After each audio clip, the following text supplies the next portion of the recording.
नाज़रीन, सखर में मोड़ काटण दौरान तेज़ रफ्तार वेन जो रिक्शा से टक्कर थी पियो आहे, जंहिंजे नतीजे में नौजवान फौत ऐं 6 मुसाफ़िर सख़्त ज़ख़्मी थी पिया आहिनि। वधीक तफ़सील ॾियण जे लाइ असां सां गॾु टेलीफोन लाइन ते मौजूद आहे फरीद सुमरो। जी फरीद, तफ़सीलनि खां आगाह कजो।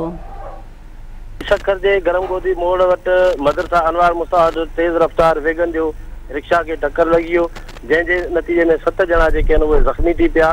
7 ई ॼणा जेके आहिनि उनमें जेको 3 ॼणा सख़्तु सीरियस थी पिया, जिन खे ईडी एम्बुलेंस ज़रिए सिविल अस्पताल पहुचायो वियो, जिते उन्हनि जी मरम पट्टी जारी हुई। त उनमें हिकिड़ो 32 सालनि जो नौजवान सलीम कुरैशी जेको आहे उन दम धणी हवाले कयो ऐं 7 ॼणा जेके आहिनि बाक़ी उन्हनि जी जेको आहे उहा 6 ॼणनि जी जेको आहे उहा पट्टी हली रही आहे, जंहिंमें ज़ख़्मियुनि में जेको आहे काशिफ़ आहे, रवि आहे, इक़बाल आहे ऐं नदीम आहे, पंजल शाह ऐं इमरान शामिल आहिनि।